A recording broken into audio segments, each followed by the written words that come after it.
What's the weirdest reason you got in trouble with the police? It started when our principal banned sign language after claiming kids were using it for secretive gang signs. My younger brother was hard of hearing, and we used ASL at home, but with the rule he had to rely on lip reading and his hearing aids during the day.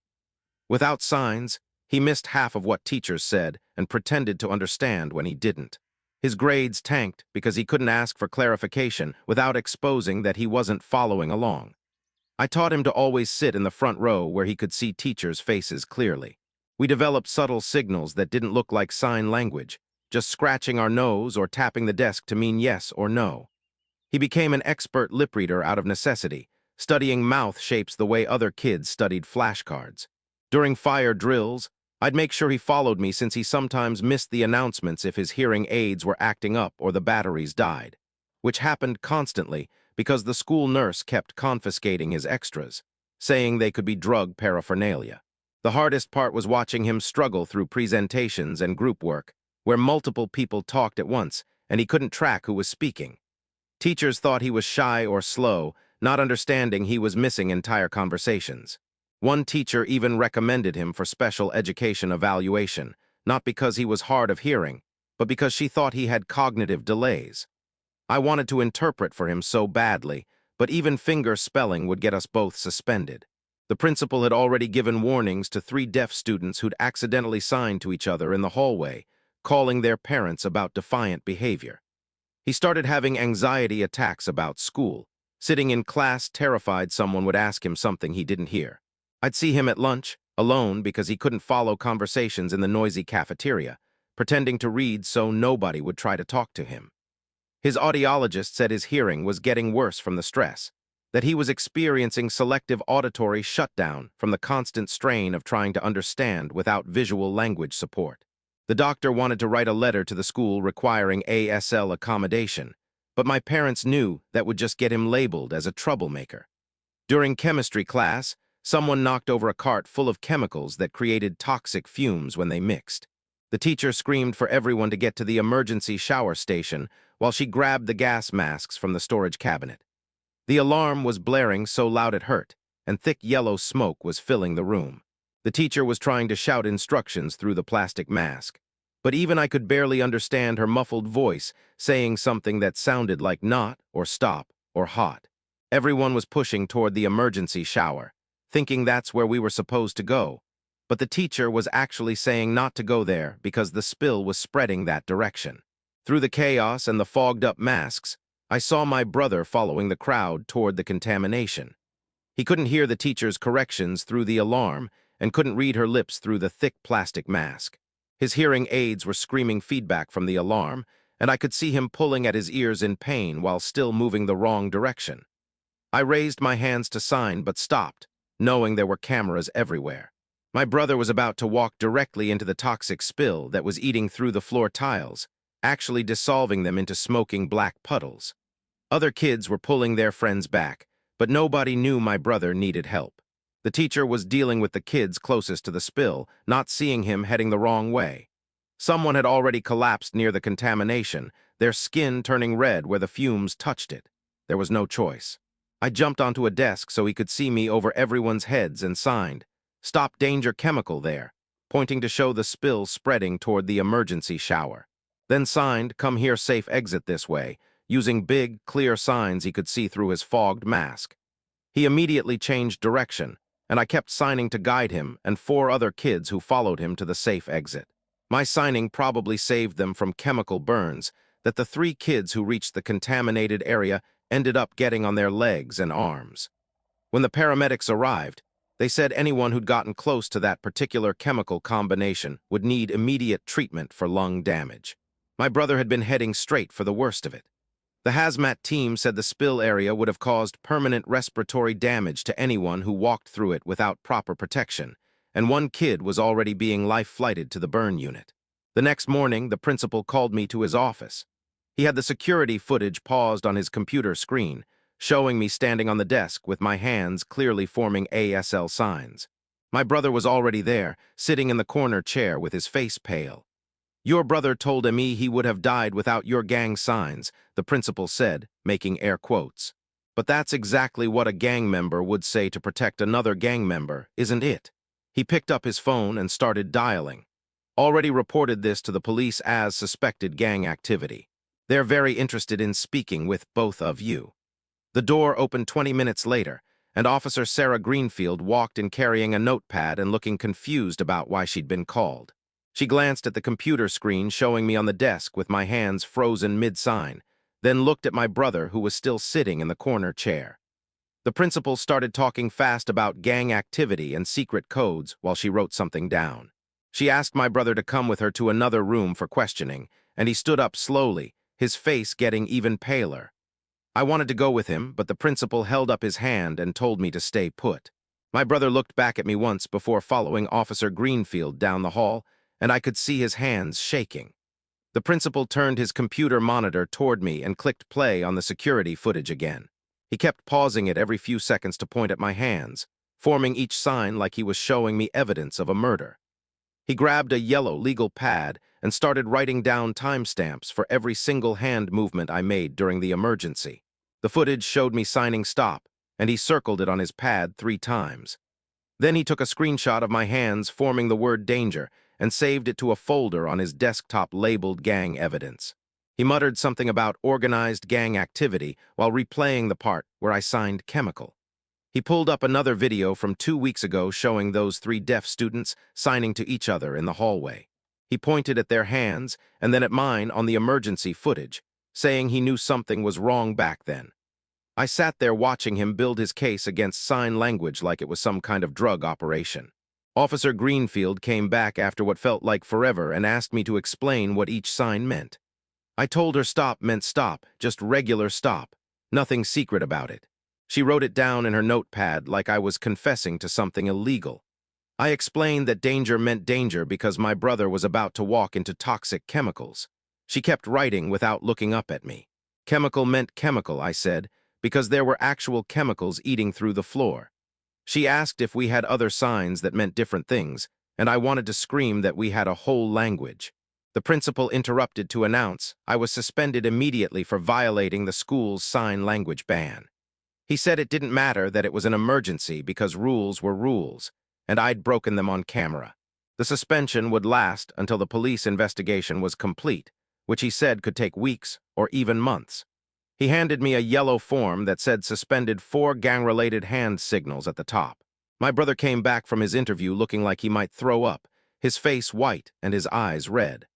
I could tell he'd been crying because his hearing aids had those wet marks around them from tears. Officer Greenfield said we both needed to come to the police station tomorrow morning for formal statements. She gave us each a business card with the station address and told us not to be late. The principal walked us to the front office where we had to turn in our student IDs and get our backpacks searched. They treated us like criminals, making us sign out in a special book for suspended students. Outside in the parking lot, my brother started breathing too fast and grabbed his chest. I recognized the signs of a panic attack and helped him sit down on the curb. I told him to breathe with me. In for 4 counts and out for 4 counts, while I texted our mom. My fingers were shaking so bad I had to delete and retype the message 3 times. My parents got there in 20 minutes. My dad's truck screeching into the parking lot so fast he almost hit a stop sign. When I told him about the suspension, his face turned dark red and a vein popped out on his forehead. My mom got out and ran to my brother, checking him over like he might be physically hurt. She kept signing, "Are you okay?" before remembering we weren't supposed to use signs anymore. That evening, we sat around our kitchen table with my homework spread out that I couldn't turn in now. My mom opened her laptop and started searching for disability rights laws and ADA violations. She found something about schools being required to provide communication access for deaf and hard-of-hearing students. Something's not right about how the principal handled this whole situation. Calling actual sign language gang signs makes me wonder what his real problem with ASL is. This school's priorities seem completely backwards when they'd rather let a kid walk into toxic chemicals than allow basic communication that his brother clearly needs to stay safe. My dad was on his phone calling his friend from work who knew a lawyer who might help us. He kept saying sign language and gang signs, and I could hear his friend laughing in disbelief through the phone. Late that night after my brother went to bed, I stayed up creating a folder on my computer. I found the emails from when the school nurse confiscated his hearing aid batteries and called them drug paraphernalia. I added the letter from that teacher who wanted him tested for cognitive delays instead of understanding he was deaf. The audiologist's report about stress-related hearing loss went in next along with her recommendation for ASL accommodation. I took screenshots of the school's own emergency procedures that specifically said to communicate clearly during chemical spills. I found the part about using all available means to ensure student safety during emergencies. The next morning, we drove to the police station in silence, my brother staring out the window at nothing. Detective John Oakwood met us in the lobby and seemed confused about why we were even there. He was older than Officer Greenfield with gray hair and looked tired like he'd been working all night. He took us to an interview room and pulled up the security footage on his laptop. After watching it twice, he turned to the principal who'd come with us and asked him to explain something. He wanted to know how warning someone about toxic chemicals could possibly be gang activity. The principal started his speech about secret codes and organized communication, but the detective cut him off. My brother had to write out a statement about what happened during the chemical spill. His hand shook as he wrote about not being able to hear the teacher through her gas mask. He explained how the alarm feedback hurt his ears so bad he couldn't think straight. He wrote that he would have walked directly into the spill without my signs warning him to stop. When he got to the part about almost dying, he had to stop writing because his hand was shaking too much. The detective read his statement and looked at the principal like he was insane for calling this gang activity. 20 minutes later, the door to the interview room opened, and my parents rushed in with a man in a gray suit carrying a thick leather briefcase. My mom went straight to my brother and checked him over while my dad's face stayed red with anger he was trying to control. The man set his briefcase on the table and pulled out business cards that said Connor Elmwood, disability rights attorney, then started asking Detective Oakwood for copies of everything. Connor looked at the security footage on the detective's laptop, watched my brother's written statement get passed across the table, and started taking photos of every document with his phone. He told Detective Oakwood this whole thing was an ADA violation, and the real crime was denying a hard-of-hearing student his right to communicate. The detective nodded and seemed relieved someone else was saying what he'd been thinking. Connor left the police station with us and spent the whole car ride home on his phone, calling different offices and leaving voicemails about emergency complaints. That afternoon, he drove to the district office and filed paperwork with the Office for Civil Rights while we waited in the lobby watching other parents come and go with their own problems. He came back out with copies stamped received and told us he'd scheduled a meeting with the district's 504 coordinator for next week. Connor warned us the school would probably make things harder now, but said we had one of the strongest cases he'd ever seen. My phone started blowing up with notifications as news spread through social media about the chemical spill and the kids who got burned. 3 of them were still in the hospital with burns on their legs and arms from where the chemicals ate through their clothes. Parents on the school Facebook page were asking how some kids knew to avoid the spill while others walked right into it. Someone posted a blurry photo of me standing on the desk signing, and the comments exploded with people arguing about whether I'd saved lives or broken rules. 2 days later, a woman named Joanna Thornfield showed up at the school with a clipboard and started following my brother to his classes. She sat in the back taking notes every time he couldn't follow a discussion when multiple people talked at once. In English class, she watched him miss the teacher's instructions about group work because he was looking down at his paper when she spoke. During math, she saw him pretend to understand when the teacher explained something while facing the board. She wrote everything down in her notebook, and I could see my brother getting more nervous with her watching him struggle all day. At lunch, I walked through the cafeteria and heard whispers following me. Some kids calling me a gang member under their breath, while others came up to thank me for the warning that saved them from the chemicals. The whole school felt split down the middle with some kids wearing homemade signs that said, "Safety first," while others had ASL is not a crime written on their notebooks. Teachers tried to stay neutral, but you could tell which ones thought the ban was stupid by how they looked at my brother when he couldn't understand them. Connor called the chemistry teacher at her home that evening, and she agreed to write a statement about what happened during the spill. She typed up 2 pages explaining how my signs prevented more injuries and probably saved several students from permanent lung damage. She was scared to say anything publicly because she needed her job to support her kids, but she signed the sworn statement and emailed it to Connor for our files. The next morning, the principal sent out a school-wide email that popped up on everyone's phones during first period. He wrote about maintaining safety standards and keeping our school gang-free through zero tolerance for hand signals of any kind.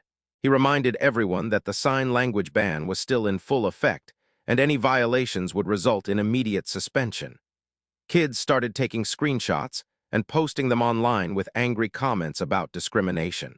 3 days after that, my brother woke up gasping for air and clutching his chest, so we rushed him to urgent care at 5 in the morning. The doctor listened to his lungs and ran tests while my brother sat there shaking and trying to breathe normally. She said it was a panic attack brought on by severe anxiety and asked what was causing so much stress in his life. My mom explained about the communication barriers at the school and how he couldn't use ASL anymore. The doctor typed up a report saying his anxiety was directly related to being denied his natural language at the school and recommended immediate accommodation to prevent further health problems. She gave us copies for our growing medical file that Connor said we'd need for court. Detective Oakwood called that afternoon to tell us he was officially closing the gang investigation with a finding of no criminal activity. He'd written in his report that I'd used sign language to save lives during an emergency, and there was zero evidence of any gang connection. The principal called an hour later to say it didn't matter what the police said because violating school policy was different from breaking the law. He said my suspension would continue, and my brother still couldn't use ASL regardless of what any detective wrote. The first 504 meeting happened in a conference room at the district office, with Joanna Thornfield sitting across from us with her stack of observation notes. She suggested my brother could use speech-to-text apps on a tablet or carry around written cards with common phrases. Connor leaned forward and told her she was completely missing the point that ASL was my brother's natural language, not some optional tool he could replace with technology. Joanna said she understood, but the school had safety concerns that had to be balanced with individual needs. Connor pulled out a thick folder of federal laws about communication access and started reading sections out loud about equal access to education. My brother sat there silently watching everyone argue about him like he wasn't even in the room, his hands folded tightly in his lap to keep from signing. That night, my phone buzzed with a number I didn't recognize, and when I answered, a woman's voice asked if I was the student who signed during the chemical spill. She said her daughter got second-degree burns on her legs that day and they were suing the school for unsafe evacuation procedures. She'd heard about my brother's situation from another parent and wondered if we'd share our documentation about how the communication failures made everything worse. I told her we had folders full of evidence and Connor's contact info. Then she mentioned her lawyer was already talking to 2 other families whose kids got hurt. My mom overheard and took the phone, spending the next hour going through dates and details while my brother sat at the kitchen table doing homework. He couldn't understand from classes he couldn't follow. The next morning at the school, the counselor stopped my brother in the hallway and asked him to come to her office during lunch. I watched from down the hall as she led him away, and when he came back 40 minutes later, his eyes were red and his jaw was clenched tight. He wrote on his notebook that she'd suggested he wasn't trying hard enough at lip reading and maybe he needed to practice more at home, like he wasn't already straining so hard every day that he got headaches by third period. She'd pulled out charts about lip-reading techniques and gave him worksheets to practice mouth shapes, completely missing that he'd been an expert lip reader for years. And the problem was that lip reading only catches about 30% of speech, even when you're really good at it. Why does this counselor think worksheets about mouth shapes will fix a system that's clearly broken? My brother's been lip reading his whole life, and she acts like he just discovered it yesterday. There's something really odd about adults who refuse to see what's right in front of them. Connor called that afternoon to say he was filing for emergency injunctive relief to get the sign language ban lifted immediately for my brother, explaining that waiting for the full lawsuit could take months, and my brother needed help now. The district's lawyer responded within hours, arguing it would be unfair to give one student special privileges when the policy applied to everyone equally, like my brother chose to be hard of hearing. 3 days later, during 5th period, the fire alarm went off and everyone started filing out while my brother kept working on his assignment, not hearing the announcement over the intercom about evacuation routes. I ran to his classroom and found him still at his desk, while everyone else was already outside, and when I tapped his shoulder, he jumped and looked confused about why the room was empty. I pulled out my phone and recorded him missing the follow-up announcement about returning to class, showing how he had no idea what was happening without visual cues, then added the video to our evidence folder that was getting thicker every day. Later that week, I ran into Officer Greenfield at the grocery store, and she pulled me aside near the frozen foods, looking around before telling me she thought the whole investigation was ridiculous. She said she'd been a cop for 15 years and never seen anything stupider than calling sign language gang activity. But her job was to investigate what she was told to investigate even when it was obviously nonsense. She seemed embarrassed about the whole thing and said she'd already told Detective Oakwood there was nothing criminal happening, but the principal kept pushing for charges anyway. That same evening, Connor forwarded us a letter from the district's council claiming the sign language ban was a neutral policy that applied equally to all students regardless of ability. Connor called us right after, laughing bitterly, saying that was like banning wheelchairs because everyone had to use stairs equally, and he was adding this letter to the discrimination complaint as evidence of intentional bias. During lunch the next day, I watched my brother teaching 3 friends basic emergency signs using tiny hand movements that wouldn't get noticed by administrators. He showed them help by brushing his thumb across his palm like he was wiping something, danger by tapping his leg twice, and stop by pressing his hand flat against his notebook. They practiced while pretending to eat, keeping their hands low and casual, creating their own secret safety system since the school wouldn't let them use the real one. One of the kids were in my English class and told me later he'd never realized how much my brother was missing until he started paying attention to when teachers gave instructions while facing the board or when multiple people talked at once. That evening, someone leaked a screenshot from the security footage of me standing on the desk, signing during the chemical spill, and within hours, it was all over the school group chat. The comments ranged from calling me a hero who saved lives to a criminal who broke the rules, with long threads arguing about whether saving people justified using banned signs. My brother saw the posts and started withdrawing even more, skipping lunch to hide in the library and walking to classes with his head down to avoid the stares and whispers. The next week, we had our second 504 meeting, and this time, they brought in a remote ASL interpreter on a laptop screen for my parents, who kept signing their frustration about the situation. The interpreter translated everything my parents signed about accommodation needs and equal access, while the district officials explained through the interpreter why my brother still couldn't use ASL in the school. Nobody seemed to notice the insane irony of using an interpreter to explain why sign language was banned, though Connor kept shaking his head and writing notes about discrimination. The meeting ended with them offering my brother extra time on tests and preferential seating near teachers, which was like offering someone with a broken leg a cushion instead of crutches. Connor spent the next 3 days digging through the district's records and discovered the principal never consulted with any gang experts before implementing the ban. There were no police reports about ASL being used for gang activity, no documentation from gang task forces, no evidence at all except the principal's personal belief that signing looked suspicious. Connor added this to our discrimination complaint, highlighting that the principal made up a policy based on prejudice without any factual basis, affecting every deaf and hard of hearing student in the school. 2 days later, my mom drove my brother back to his audiologist for another hearing test, since he'd been complaining about worse ringing in his ears. The doctor made him sit in the soundproof booth pressing buttons when he heard beeps while she watched through the window taking notes. She ran the test 3 times because she couldn't believe how much his hearing had dropped in just 2 months. The results showed he'd lost 15% more hearing in the high frequencies, which meant he was missing consonant sounds that made speech clear.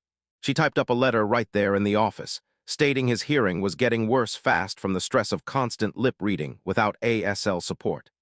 The letter said if he didn't get sign language accommodation immediately, he could have permanent hearing damage from the anxiety and strain. She printed 3 copies and handed them to my mom with instructions to give one to the school nurse, one to the principal, and keep one for our records. That same week, I was sitting at home trying to catch up on 3 weeks of missed AP chemistry assignments while my classmates were doing labs I couldn't make up. My physics teacher emailed saying I dropped from an A to a C because participation was 30% of the grade and suspended students got zeros. The college counselor left a voicemail warning that my suspension would show on transcripts unless I admitted wrongdoing and accepted responsibility. My mom played the message on speaker while we ate dinner, and my dad's fork stopped halfway to his mouth. The principal had called it a disciplinary action for violating safety protocols, even though those protocols would have killed my brother. I spent hours writing practice problems and reading chapters alone at the kitchen table, while my friends texted about group study sessions I couldn't attend. My discipline hearing was scheduled for the following Monday in the district conference room with 3 board members who would decide my fate. Connor prepared a folder with a hazmat report, the chemistry teacher's statement, and screenshots from the security footage showing the toxic spills spreading. I wore my only suit and sat at the long table explaining how my brother couldn't hear the muffled evacuation instructions through the gas mask. The principal interrupted to say policy had to be consistent regardless of circumstances, or every student would claim their violation was an emergency. One board member kept checking her phone while another shuffled papers, and the third asked why I didn't just point instead of using signs. Connor showed them the footage where pointing wouldn't have been visible through the smoke and chaos, but they said the ban was clear. They offered to reduce my suspension from indefinite to 1 week if I signed a statement acknowledging I knowingly violated school policy. Connor told me not to sign anything that admitted guilt when I'd saved lives, including my brother's. The hearing ended with them saying they'd review the evidence and make a decision within 5 business days. That Thursday, my brother came home early with his backpack dragging on the ground and his eyes red from crying. His history teacher had assigned group projects where 4 students had to discuss primary sources and create a presentation together. The other kids in his group talked over each other while looking at their laptops so he couldn't see their faces to lip read. When he asked them to repeat things, they got annoyed, and when he missed his turn to contribute, the teacher marked him down for not participating. He went to the bathroom and threw up from the stress, then asked the nurse to call home saying he felt sick. At dinner, he pushed his food around and finally said he wanted to transfer to the state school for the deaf an hour away. My parents exchanged worried looks because that would mean living in dorms and only coming home on weekends, but he said anything was better than this. Connor called the next morning saying a reporter from the local news wanted to interview us about the sign language ban and discrimination. We sat in the living room discussing whether media attention would help our case or make my brother more of a target at the school. Kids already whispered about him in the halls, and some parents on social media were calling our family troublemakers who didn't respect rules. Connor thought public pressure might force the district to change, but my dad worried about my brother facing more harassment from students whose parents supported the principal. We decided to wait and try official channels first, even though Connor warned the legal process moved like molasses in January. The district lawyer called Connor that afternoon with what they called a generous compromise to avoid further legal action. They'd reduce my suspension to 3 days already served and give my brother preferential seating plus written instructions for all assignments. The sign language ban would stay in place for safety and security reasons they couldn't specify due to confidentiality. Connor's voice got loud enough I could hear him through the phone saying it was discriminatory garbage that violated federal law. He told them we rejected their insulting offer and would pursue every legal remedy available, including a federal lawsuit. There's something really strange about this district lawyer, calling tiny hand movements under desks more dangerous than a kid missing fire alarms. Makes me wonder what the principal's real problem with sign language. 2 days later, a thick envelope arrived from the police department with Detective Oakwood's final investigation report clearing us of any gang activity. He'd added a personal note calling my actions heroic and questioning why the school would punish a student for preventing deaths and injuries. The note said any reasonable person would have done the same thing to save lives during a chemical emergency. Connor made copies to add to our evidence file, even though the principal had already said criminal clearance didn't affect school discipline. That Saturday, we drove 40 minutes to a community center where the local deaf community held weekly ASL meetups in their gymnasium. My brother's whole body relaxed the moment we walked in and saw dozens of people signing freely without fear or shame. Kids his age immediately included him in their conversation about video games, while adults shared stories about dealing with discrimination at work and school. One woman who'd fought her own district 20 years ago gave my mom tips about documenting everything and never going to meetings without an advocate. My brother laughed for the first time in weeks playing ASL charades where teams had to act out movie titles using only signs. On the drive home, he stared out the window, and I saw him practicing signs to himself like he was storing them up for the week ahead. Connor forwarded us the email from the Office for Civil Rights acknowledging our complaint, but warning the investigation could take 6 to 18 months. They couldn't provide interim relief while investigating, which meant my brother would suffer through the rest of the school year without accommodation.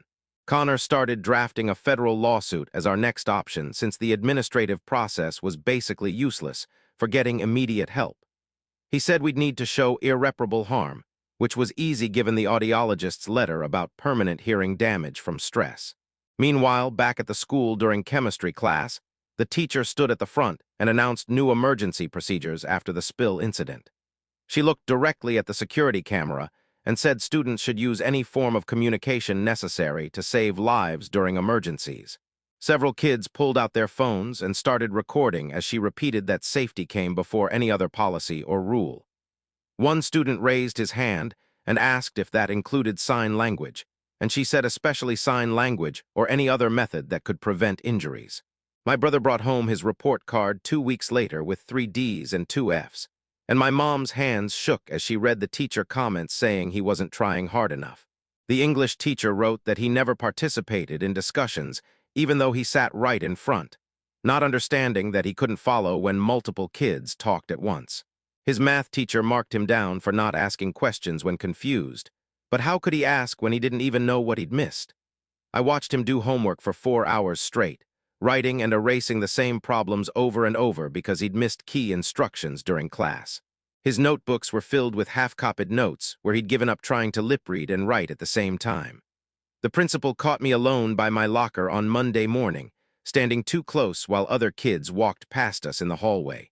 He said my family seemed to be having a hard time adjusting to the school's safety policies, and maybe we should think about whether this was the right place for us. His voice stayed calm, but his eyes were cold, and I noticed the security guard standing nearby like he'd been told to watch. I recorded the whole thing on my phone in my pocket, adding it to our growing pile of evidence that Connor said we'd need for court. Connor spent that whole Tuesday typing up a demand letter on official letterhead, listing every violation of the ADA and giving the district exactly 48 hours to provide ASL accommodation. He attached 20 pages of documentation, including the audiologist's letters, the emergency room visit for my brother's anxiety attack, and screenshots of his dropping grades. The certified mail receipt came back signed by the district superintendent's secretary at 9:47 a.m. on Wednesday, starting our 48-hour countdown. Thursday night's school board meeting packed the auditorium with parents who'd heard about the sign language ban through Facebook groups and Nextdoor posts. The mom whose daughter got chemical burns on her legs stood up during public comment and told everyone how she'd watched the security footage of me signing the warning that saved 4 other kids. Her voice cracked when she described her daughter's skin grafts and said the only gang activity she saw was the administration ganging up on a disabled kid. Another parent yelled that rules were rules, and we couldn't just let kids do whatever they wanted because of political correctness, which started people arguing in the seats. The board president kept banging his gavel trying to restore order while my brother sat between my parents with his head down, unable to follow the chaos of voices echoing off the walls. Friday afternoon, the district released their official incident report about the chemical spill, admitting that communication failures during evacuation led to preventable injuries, but never mentioning the sign language ban. Connor immediately emailed them, pointing out this was evidence of a cover-up since they refused to acknowledge that banning ASL directly caused those communication failures. My brother had started carrying a small notebook to every class, frantically scribbling questions while teachers kept talking, missing everything said while he wrote. I'd see him at lunch, bent over his notebook, trying to fill in gaps from his morning classes, asking other kids what page numbers were assigned or when tests were scheduled. Teachers grew frustrated waiting for him to finish writing responses, and group projects became impossible when he couldn't write fast enough to contribute to discussions. His isolation got worse every day as kids stopped trying to include him in conversations, not out of meanness, but because waiting for him to write killed the flow of normal talking. The discipline committee met Monday morning and decided I'd get a 3-day suspension instead of indefinite, but it would stay on my permanent record as defiance of safety protocols. They added one sentence to the sign language policy saying, exceptions could be made for life-threatening emergencies, which Connor called meaningless since who decides what counts as life-threatening in the moment. Joanna created a 504 plan that gave my brother extra time on tests and required teachers to provide written instructions. But ASL was still completely banned in classrooms. Connor said it was like giving someone crutches, but telling them they couldn't use their wheelchair, technically an accommodation, but not the one actually needed. She seemed frustrated during the meeting, admitting off the record that she knew he needed ASL, but her hands were tied by school policy that she couldn't override. Wednesday morning, Connor filed the federal lawsuit naming the principal personally, along with the district and school board for violating the Americans with Disabilities Act. By lunch, the local news had picked up the story with the headline, "Sign Language Ban Controversy Divides Local School," and reporters were calling my parents for interviews. Connor told us not to talk to media, yet since anything we said could affect a legal case, but other parents were already giving statements on both sides. A group of students started a petition during study hall to lift the sign language ban, gathering over 200 signatures in one day. But another group made their own petition supporting the principal's focus on safety, saying we were overreacting and making the school look bad over a reasonable security measure. The hallways felt tense with students arguing about whether sign language was really dangerous, or if the principal had gone too far and someone wrote, "Justice for deaf kids" on the bathroom wall. My parents spent that weekend calling every school within driving distance, but the waiting lists were months long, and the private schools cost more than we could afford. Dad printed out transfer applications, while Mom mapped out bus routes that would take 2 hours each way, making it impossible with both of them working full shifts at the hospital. The next school board meeting brought a small change when the principal announced he was modifying the policy to allow emergency gestures, but still banned what he called complex sign language systems.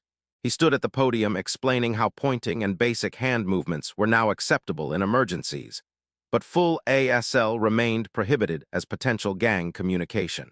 It was like saying you could use 3 letters of the alphabet, but not actual words.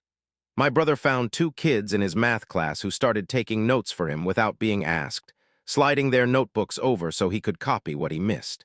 One girl in English started repeating important instructions when the teacher turned away, whispering directly into his good ear during group work.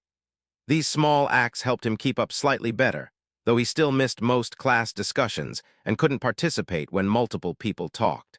Connor called us Thursday afternoon with news that someone at the Department of Justice had seen our lawsuit filing and expressed interest in investigating a potential pattern of discrimination. He explained they were monitoring the case, but wouldn't intervene directly yet, wanting to see how the local proceedings played out first. The next 504 meeting came 2 weeks later, and Joanna sat across from us looking tired as she reviewed my brother's accommodation plan. The detective's personal note calling the sign language ban unreasonable makes me wonder what else the police found during their investigation that didn't make it into the official report. Those emergency gestures sound like the principal's trying to save face while keeping his power trip going. What exactly counts as too complex? She kept glancing at the principal's representative